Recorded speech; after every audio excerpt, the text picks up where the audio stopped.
Ciao a tutti, come va? Spero bene. Oggi vi voglio fare ascoltare il suono del mio didgeridoo.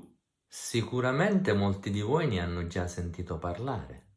Il suono tribale per eccellenza degli aborigeni australiani, utilizzato soprattutto nelle danze rituali.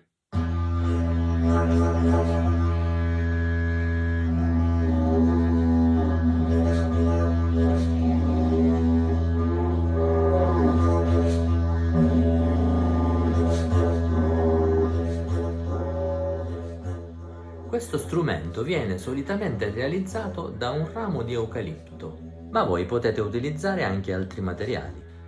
Io, ad esempio, ne ho realizzato un paio di bambù e li ho poi anche decorati.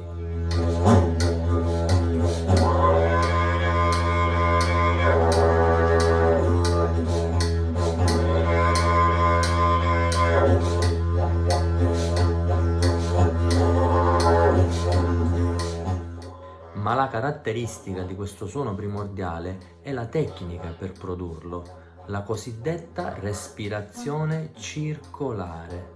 Pensate, dovete riuscire ad immettere l'aria dalla bocca e inspirare dal naso contemporaneamente, questo per creare un suono continuo senza interruzione.